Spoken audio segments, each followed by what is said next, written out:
Janez Rozman zagotovo sodi med najbolj predane ustvarjalce, kar jih poznamo. Mojster Janez, grajski tiskar v vlogi Primoža Trubarja in promotor tiska iz časov nastanka Gutenbergovega tiskarskega stroja, je nepogrešljiv na številnih dogodkih, tako doma kot v tujini. Obiskali smo ga v njegovi domači ustvarjalnici in le stežka smo se poslovili. Vse je prepleteno z zgodbami, še posebej življenjska pot mojstra. Ta se kot mozaik gradi v svoji celovitosti, vendar se vedno dopolnjuje. To odraža življenje vsestranskega umetnika mojstra Janeza Rozmana, ki svoje življenje posveča nasledstvu črne umetnosti. Tokrat nas je s partnerko Mari pričakal na svojem domu v Zgoši pri Begunjah in nam razkazal gradnike svoje zgodbe znotraj prostorov svoje delavnice. Dobar dan, želim, spoštovana mlada dama. Veliko veselje in čast mi je, da si vzela čas in me obiskala tukaj na mojem domu.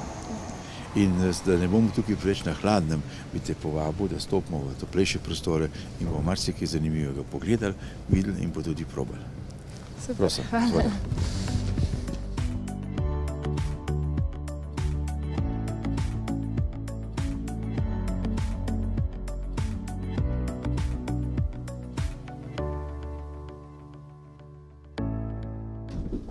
No, tukaj bo pa že mečkim bolj toplo, da se nam bo lažje jezik razvezal.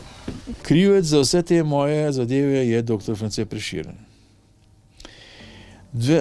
Takrat smo pač v Smokuču, smo se ukvarjali s sodobnim tiskom, z računalništvom in vsem tem zadevami, ampak jaz sem hotel, ker sem pač nekako sestavni del občine Žirovnica, Smokuč in se nekaj bi dal kamenček temu bogatemu mozaiku dogajanja kulturnega tudi jaz. In sem takrat razmišljal, da bi ponatist Prešernove poezije naredil. Ampak kot sem že rekel, da dejansko na Dunaju je možakar tako mašino imel, ampak takrat je imel preveč denarja, hotel imeti, ker sem glih bajto delal. In sem rekel, kaj pa če jaz malo še naprej študiram in sem prišel potem do Gutenberga, do Trubarja in sem naredil potem to leseno prešo. In takrat sem tisto leseno prešo postavil v Rešovi domačiji na Vrbi. In tam je gospod Vogelnik, žal že pokojni slikar, je prostor lepo pobelil, štimal, porisal in sem tam naredil praktično tiskarno in pa vinsko klet. Od dimnikarja, metalurga, lastnika ateljeja Rozman do nagrad za kakovost in vrhunske dosežke na področju obrtništva in podjetništva. Mnoge nagrade za dosežke, ki krasijo ne le eno, ampak več polic, govorijo o predanosti delu in življenju, ki ga posveča ozaveščanju o preteklosti slovenskega naroda. Spoštovana Špela, prišli smo v prostor, ki je nekako srednji in je sestavljen iz večjih vogalčkov. Ena stena je namenjena knjižni zbirki, iz katere pač vso to mojo zgodovino črpam in so tudi zanimive knjige v tej zbirki od 7. veka Gutenberga, Trubarja, Prešerna in tako naprej.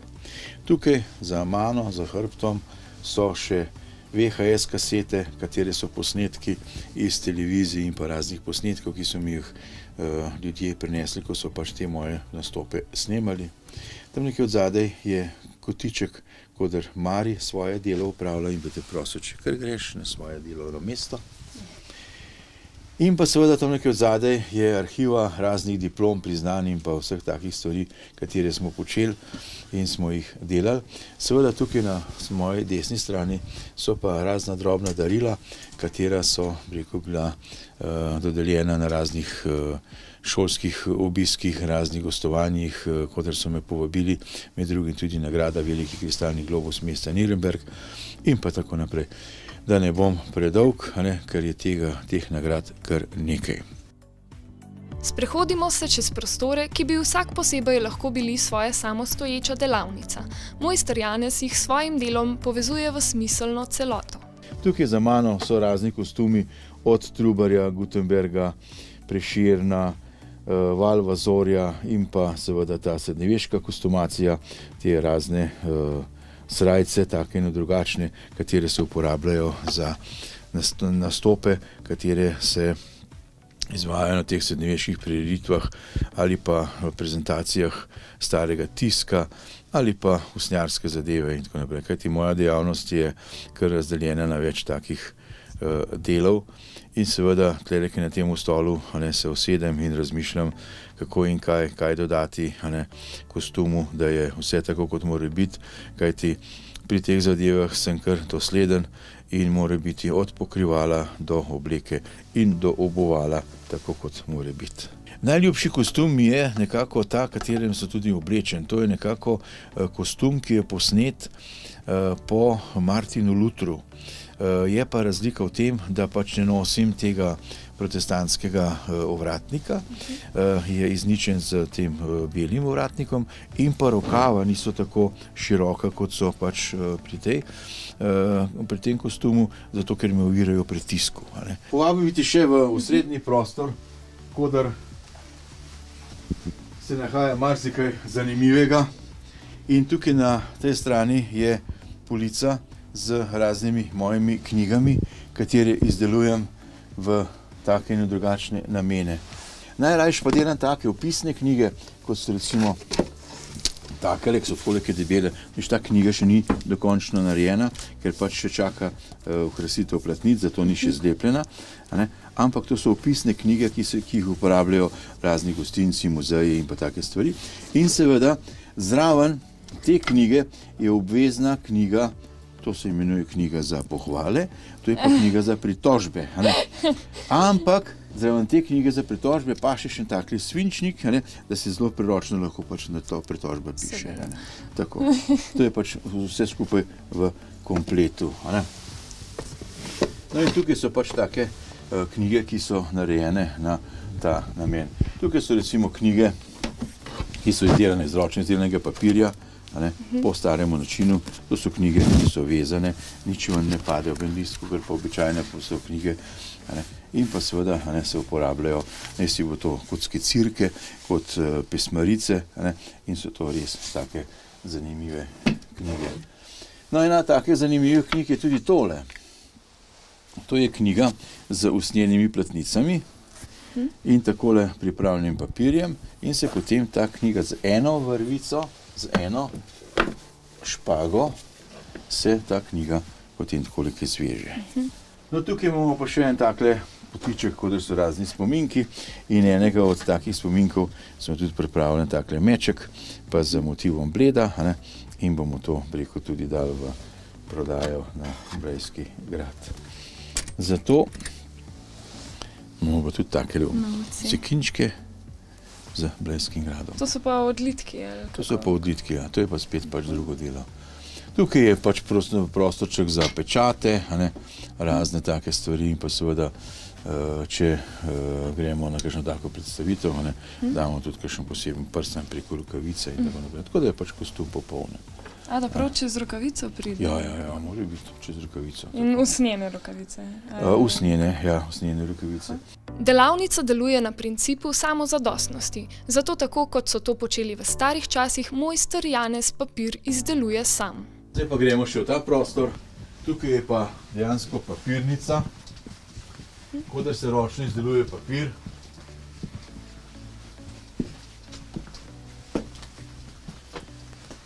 Samo žal danes ne moram pokazati v praksi, kako in kaj, kar je malo prehladno, ker smo prekinili z proizvodnjo papirja, ko začne zmrzovati. Ampak načeloma bom povedal takole. Tukaj imamo osnovno surovino, kot je bombaž in pa celulozo, katero zmeljemo v posebnem stroju, ki je holandec imenovan.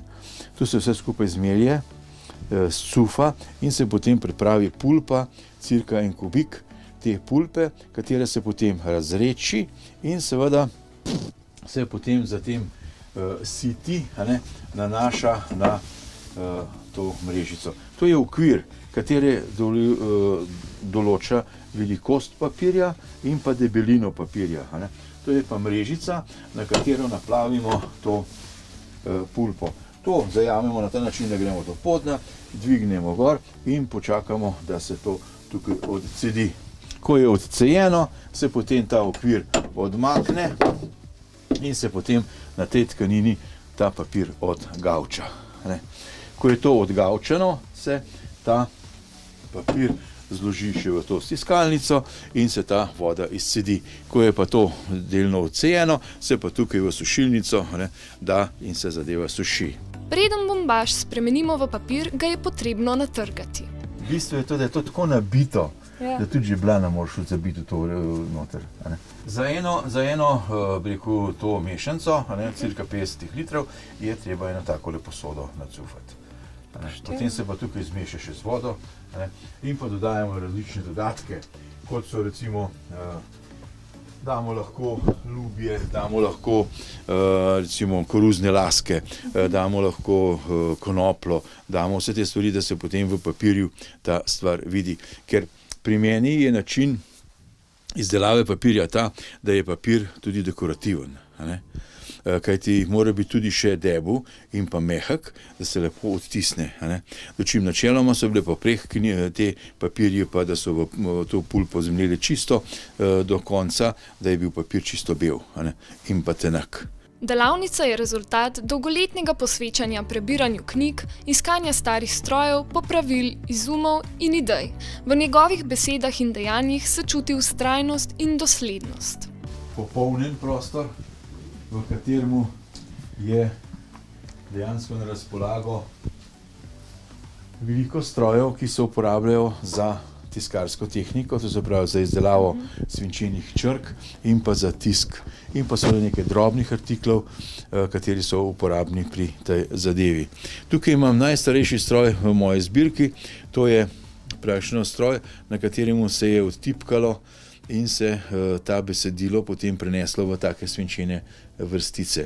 Iz teh svinčenih vrstic se je potem ta tekst za časopis ali pa knjigo sestavil in potem, ko je bilo to odtiskano, se je ta stvar praktično ponovno stopila. Zato so tiskarji, stavci bili tako rekoč pogrebniki svojega dela, ker ko je sestavil te svinčene črke, je dejansko te črke razmetal in seveda tistega izdelka ni bilo, bil je pa samo posledica odtis. No, tukaj je pa tudi še en tak zanimiv stroj, kateri je pa namenjen za naslovnice. No, tukaj pa imamo rekonstrukcijo Gutenbergove stiskalnice, katera je narejena bolj kot miniaturna, ampak je uporabna, da se lahko tiskuje velikost A5 formata oziroma A4 formata papirja. To je narejena kompletno iz lesa, tudi ta špindel je narejen lesen, tako da je pač približena čim bolj izvirniku. In s to stiskalnico potem demonstriramo te odtise. Tukaj imamo še rezalnik za papir in pa še usnjeni kotiček. Zdaj gremo pa v ta glavni prostor, to je tiskarski del, knjigoveški del in pa seveda zbirka svinčenih črk, katera je bila praktično zbrana po raznih dinosih, po raznih kleteh, podstrešjih in tako naprej. In moram reči, da se mi je pokazala velika sreča, da sem spoznal prijatelja Vilija, kateri je bil direktor neke tiskarne v Ljubljani in se je zdaj preselil v Begunje. In so se spoznala in z velikim veseljem pride in te črke ureja, tako kot pač morajo biti po vseh teh stavskih pravilih. Pri mojstru je malo več, rekel, mašin za tiskati, ni samo rekonstrukcija Gutenbergove preše, ampak je tudi še kakšna druga. Sicer taka je tudi nagrada, ampak za kakšne večje odtise rečemo zelo primerna, glede na to, da gre pritisk po eni liniji čez in lahko tudi kakšno večjo stran odtisnemo. V osrednji delavnici smo bili priča tudi izdelavi krtačnega odtisa. Mojster Janez Rozman pa nam je pokazal tudi, kako so tiskali med svetovnima vojnama v bunkerjih. V pomoč so jim bili razni klišeji. V veščine in znanja, ki jih poseduje, se je poglabljal leta. Vse je bilo to praktično čisto samoučno, veliko noči je šlo, da sem prebral razne knjige in to potem, ker sem prebral, tudi v praksi sprobal. Mladeži skoraj da nerazumljivo, da če je primer, da vzamemo, da sem dobil en tekst, katerega moram napisati na voščilnico za obletnico, pa stranka pride pa reče, ja, te črke mi pa niso všečne, da moram jaz to iz svinčenih črk spet se razstaviti, drug predal vzeti, pa druge črke sestavljati, danes pa tam nekaj samo na knof pritisneš, pa se že drug font pokaže, pa ga lahko desno centriraš, levo centriraš ali pa sredinsko centriraš, ne, to je vse skupaj na brzino. Ne. In mene srce boli, ko slišim po radiju ali pa po televiziji, izšla je knjiga. Naslov še povejo, pa kdo je napisal to še. Ampak, kdo jo je stavil, kdo jo je stiskal, kdo jo je zvezal, kdo jo je spletničil. To pa nič, to pa kar pade samo z neba. Dejavnosti, s katero se ukvarja, pravi črna umetnost in sam kot naslednik črne umetnosti ozavešča o veščinah, ki so našemu narodu zagotovile prihodnost. Ker tega v šoli ni, ne. V šoli tega ni. Glede na to, kar ste nam zdaj povedali, kaj bi pa lahko rekli, da je vaše poslanstvo? Moje poslanstvo, malo bom hudomušen, pa bom rekel tako, moje poslanstvo je, da malo dvigujem prahu, da imajo drugi krvave oči. Ker bom povedal še tako, ne, naš stvarnik je naredil 3 gromozanske napake. In prvo napako je ta naredil, da je dal denar tistim, ki nimajo pamet. Drugo napako je naredil, da je dal pamet tistim, ki nimajo denarja. Potem je pa ugotovil, da ga je v kamen. Potem je pa še fušarijo pogruntal. Smo pa danes, ki smo tle. No, hočem reči tako, moje poslanstvo je, da pač mladež in pa vse ostale stvari seznanjam, starim tiskam. Jaz pogruntal nisem nič novega, jaz samo obujam tisto, kar je bilo. In skušam dati v tiste okvirje in pa tisto zadevo, da je najbolj avtentična. In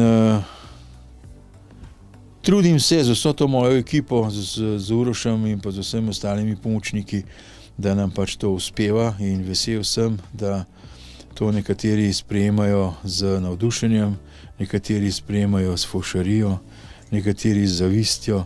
Vse sorte je pač ljudi, ampak mi imamo z mano na čelu že slonovo kožo, tako da nam to nas nič ne gane, ne?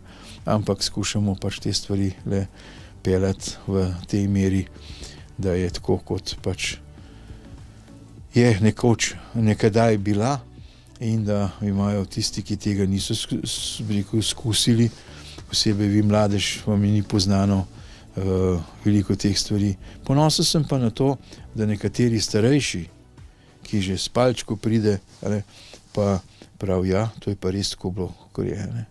Obisk v Manufakturi Mojster Janez je tudi nam bolj odprl oči za preteklost in današnjo identiteto slovenskega naroda. Morda je prav to zavedanje tisto, ki v nas prebudi zagon za spremembe v prihodnosti.